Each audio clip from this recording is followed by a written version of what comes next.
अक्षरशः आता रात्री घराबाहेर निघायचं पण नको वाटते, कारण रोज पाऊस आपल्या कामाचं नियोजन बिघडवते. आणि तुम्ही म्हणसाल तुझ्या आवाजाला काय झालं, तर माझा घसा बसलाय आणि म्हणून या आवाजामध्ये व्हिडिओ बनवत आहे आणि याच्या पुढे याच आवाजामध्ये व्हिडिओ ऐकायला आणि बघायला भेटेल. तर जयशंकर मित्रांनो, आज सकाळी सकाळी आई साहेब आणि वैष्णवी धाराशिवला निघल्या होत्या आणि उशीर होईल म्हणून मला सोडायला घेऊन गेलत्या. पण मला सोडायला घेऊन गेल्यात विषय त्यांचा फायदा झाला, पण त्यांच्या विचारानुसार त्यांना जायला उशीर नाही झाला, कारण रस्ता पूर्ण रिकामा होता. पण त्या वेळेची कमी भरून काढताना मला ऑफिसला जायला उशीर झाला आणि मग आईनं मला ऑफिसला नको जाऊ म्हणून आदेश दिला.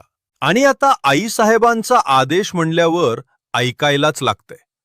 मग सगळ्यात आधी गाडीमध्ये डिझेल भरून घेतलं आणि ओला उबेरला ट्रिपा माराव्या म्हणलं. ओला उबेर करता करता ओलाचे रेट बघून डोकं हँग झालंय आणि त्याच्यातच बाहेरचं वातावरण बघून चिकित्तच झालो.